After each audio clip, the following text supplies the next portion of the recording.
Hey guys, it's Noelle from Country Credits. I'm here with singer-songwriter Erin Kirby.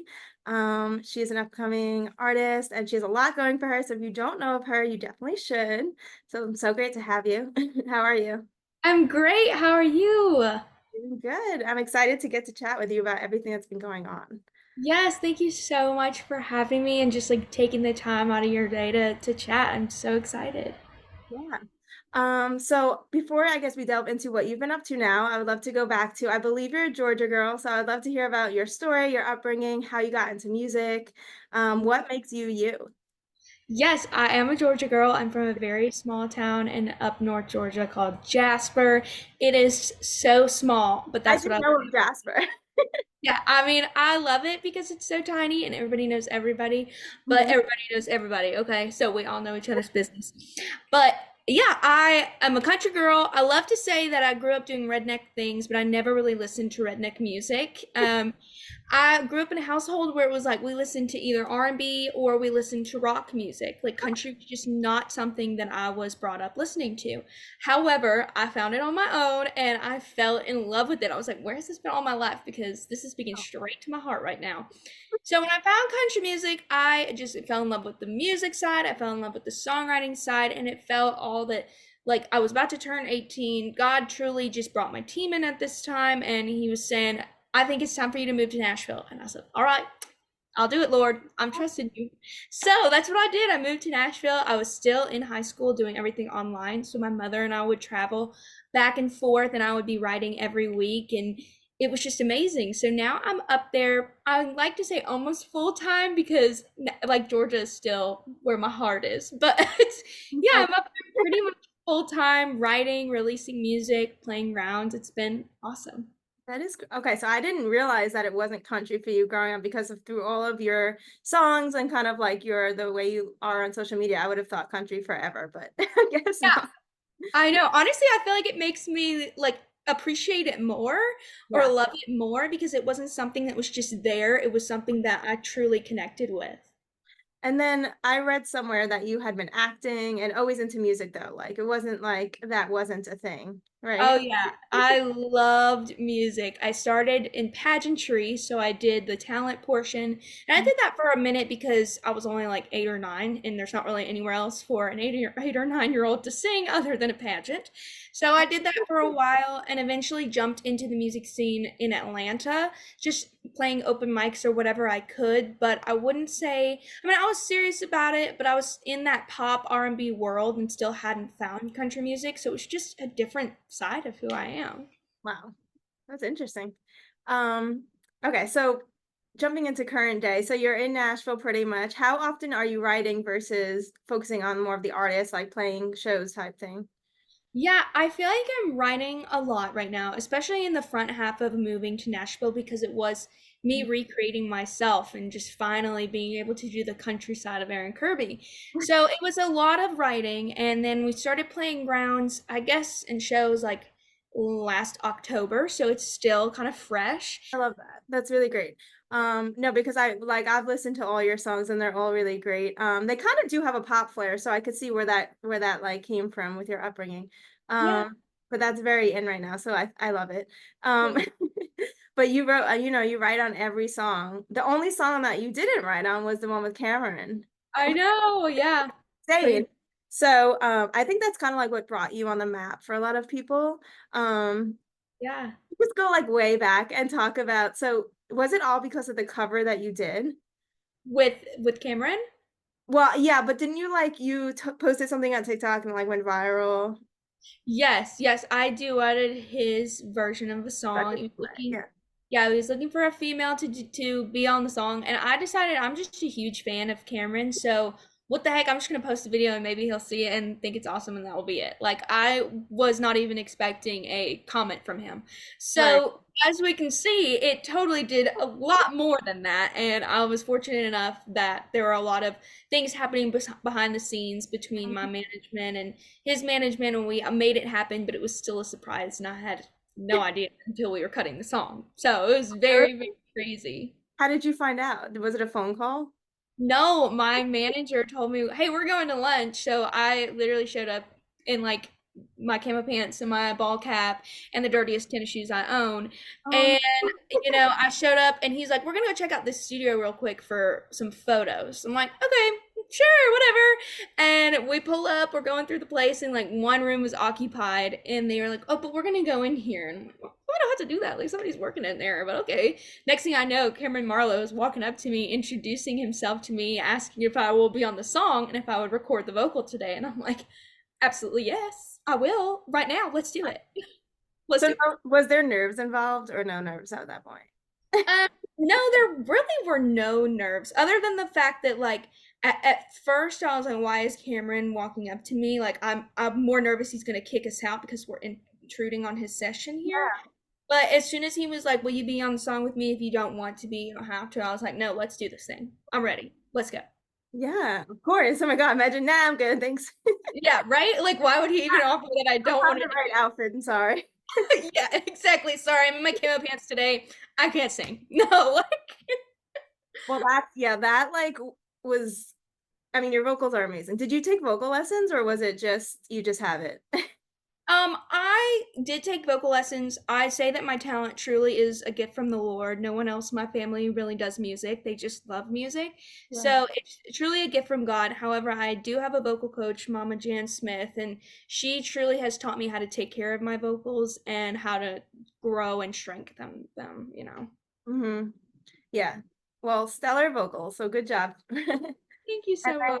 okay, so then fast forward and you're like at the Grand Ole Opry. I'm Yeah. assuming that was your first time playing the Grand Ole Opry.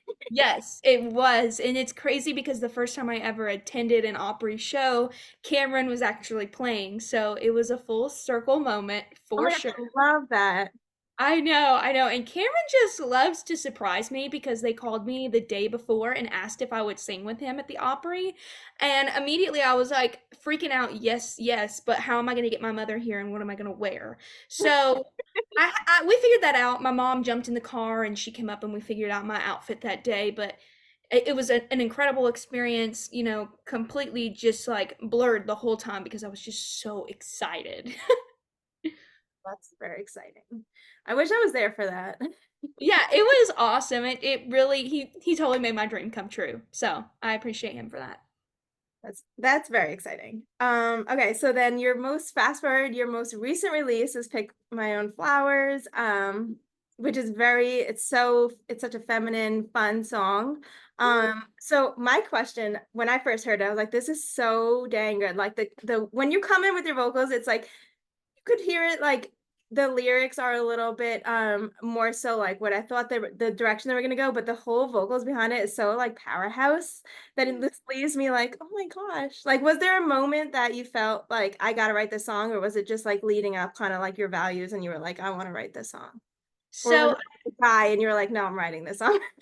no, I actually wrote this song. It's probably one of the first songs I wrote when I moved to Nashville. I truly believe that there are some songs the Lord just places in the room. So this was a first time write with two guys, Phil Barton and Thomas Fincham.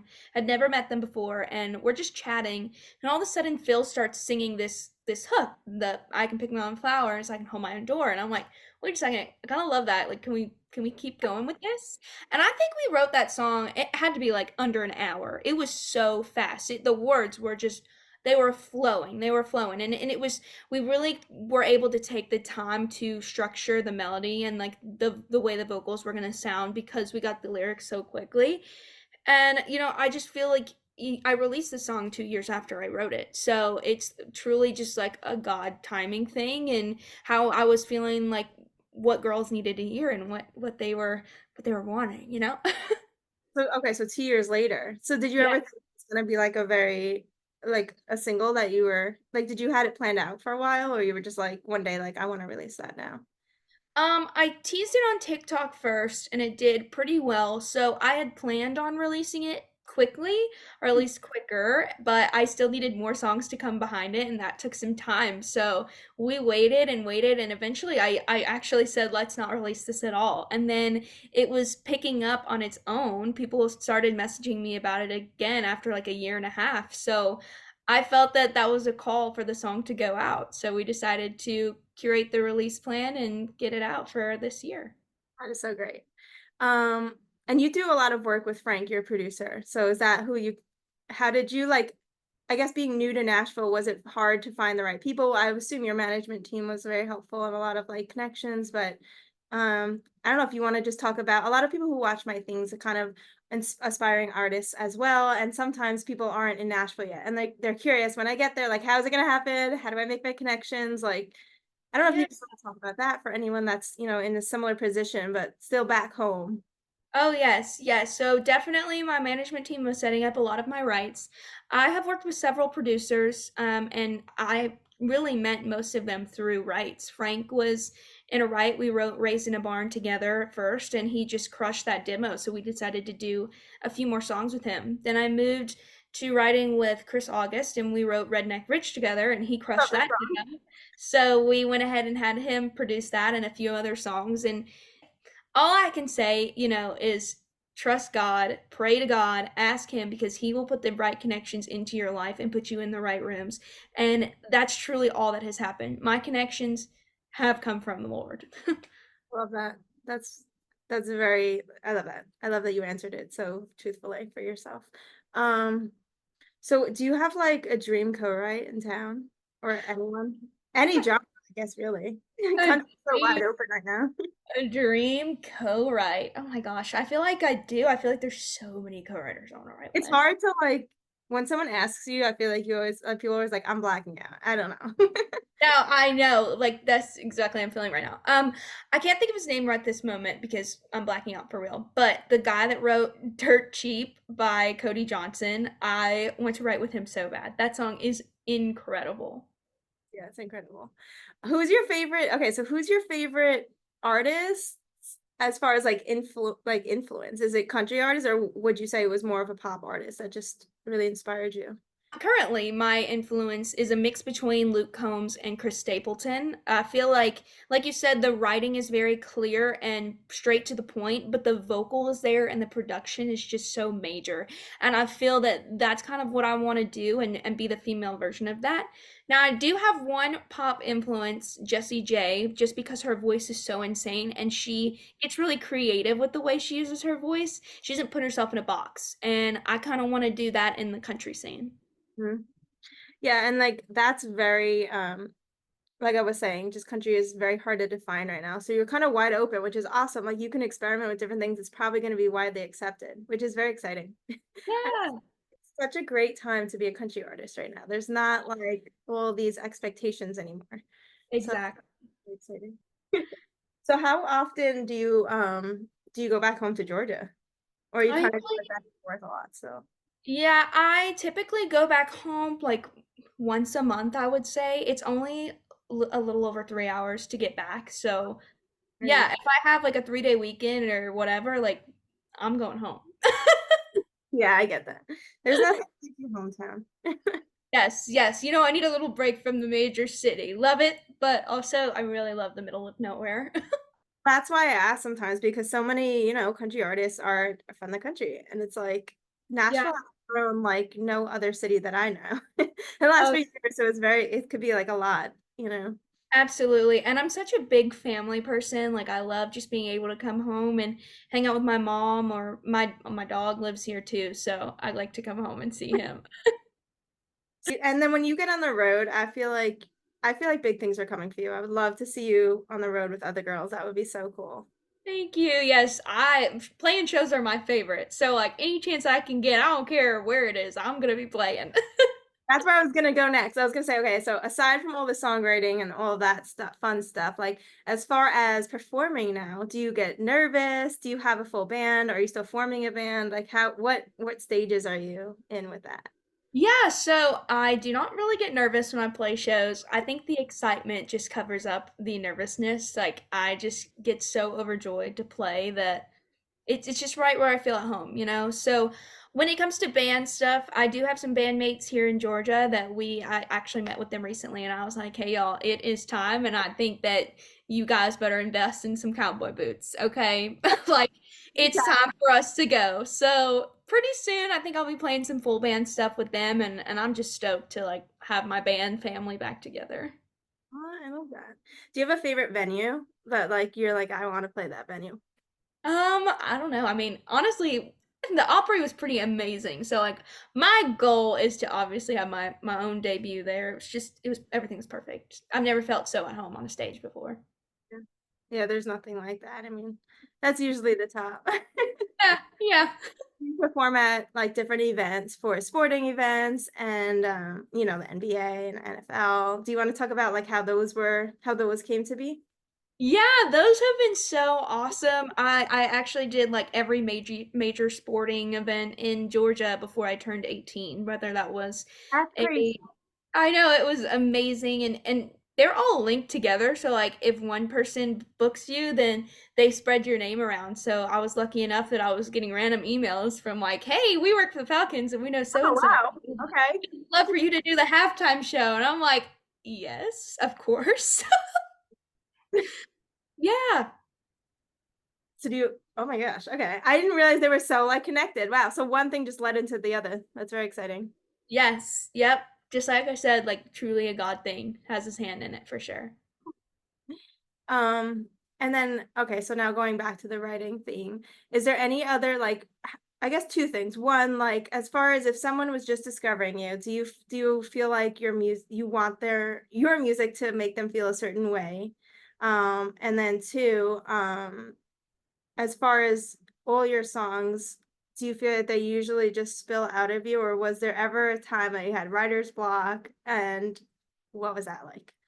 Yeah, so when people listen to my songs, truly like I just want to put a smile on their face and on their heart. Like I believe that the Lord gave me a gift and called me into country music to heal souls and hearts, that have been broken. And so that's what I want people to get from it. It's just a smile. Even if they're laughing at me, I don't care. They're smiling. So that's what I want. And then writer's block wise, I would say I was really late to the writing game, honestly. I did music for a minute and then I never wanted to write because I was such a perfectionist. I was like, I'm gonna write a bad song, I'm gonna write a bad song. And the truth is, like, you have to realize none of the songs are bad, they just may not be fitting for yourself. So I guess over the past couple years, I haven't really run into writer's block. It's been more of a this is so exciting. I get to do this. I don't got to do this. So let's just have fun with it. And that truly has cleared any kind of writer's block from my mind. That's awesome. Do you write for other artists too?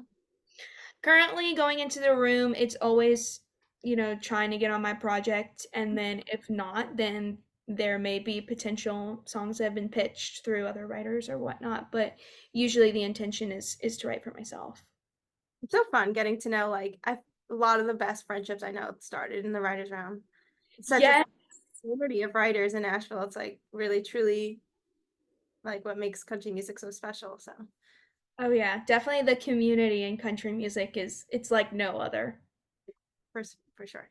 Um, wow. So as far as I know on your TikTok, you have like over 5 million likes. Do you feel like, well, first of all, how old are you now? Are you 21 yet? I'm still 20. So that must be hard as far as playing out. It can be. It can be. I've had times where it's been difficult and I'm like, I'm in here, I'm playing a show, please just write next on my forehead. I won't drink anything, I promise. But I don't know. I've heard of that for serious like happening. Like, oh, you can't come in and play. yeah. When are Yeah, you it's 21? yeah, I mean, I turned 21 in November, so I still have some time, but hopefully I won't run into any more issues until then. Wow, if you're doing this while at 20, I cannot wait to see where you are at like 25 and Oh, thank you. but yeah, that must be hard because like even I feel like I like look for ID at Live Oak and like everything. That's very hard. I know. It can be difficult, but I'm lucky I actually don't drink at all. I never have, so it's not like something that's tempting me. So I'm totally fine with them covering my arms and wristbands of don't give her alcohol. Okay, so back to that. So you have, yes, over 5.7 million likes on TikTok. Do you feel like social media has just been good to you? Like you got really lucky, or are you were just always into content? And do you have advice for anyone that's looking to do so well on TikTok? Yeah, so I honestly don't even look at the numbers that often, so I didn't really realize I had that many likes on TikTok. But I will let you in on a secret. I know that there is about 1 million to 2 million of those from when I first started posting on TikTok. And that's because I started doing hair videos and I did not know how to do hair at all. So it took me a year and a half of breaking out of that algorithm and just posting music content every day, at least once a day, but even sometimes 3 times a day. So my advice is keep posting, even if something does poorly. You never know when the algorithm is going to pick it up. I've had videos that I've posted, and then like 3 months later, they start doing better than anything else on my page. So honestly, I just post. I like to have fun with it. Don't get caught up in the numbers, you know? Oh yeah. And the streaming numbers, it could like ruin someone's whole day. Oh yeah, I am an Apple Music like user, so I don't even see the numbers. Okay, well, that's even better. Um, so I like to wrap up all of my interviews with three simple questions. There's kind of about music, but not even fully. I ask everyone them, so I will wrap it up with these questions. So, favorite artist of all time, all genres, favorite up and coming artist, all genres, and then favorite place to hang out in Nashville. Oh my word. Okay. Well, Sorry. my can I do these backwards? Because I know my favorite place to hang out in Nashville is probably Baja Burrito because Not bad. I love food. So like if we're hanging out near food, amen, hallelujah, you know. My favorite upcoming artist in all genres. Oh my word. I mean, a lot of people just do country, but I don't like to. I know I'm trying to think country. Lord. I feel like this artist is he's not really up and coming, but I feel like in a way he is still there. Drew Parker is like one of my favorites. I'm obsessed with his voice. Yes, I could see that. Um, yeah, I feel like he's kind of up and coming, sort of. Like he's really breaking out right now. And then oh gosh, my favorite artist in all genres, like ever. Wow, this is tough. This is very tough. Sorry. How dare you? No, I'm just kidding. I'm gonna have to say this is so random. Actually, I'm gonna have to say Adele because Well, that's not random. That's it. she's just loved by everybody and any kind of listener, and her voice is like no other. And she's also the first artist that I ever like sang. So I'm gonna have to go with Adele. Awesome. I love that. No one Yeah, said either of those, so it's very exciting. I did it. Okay. Well, it's so great chatting Yes, thank you with so everybody. much. Yes. You got to keep in touch with us. Yes, please. I would love that. Good luck with everything. Thank you. Thank you.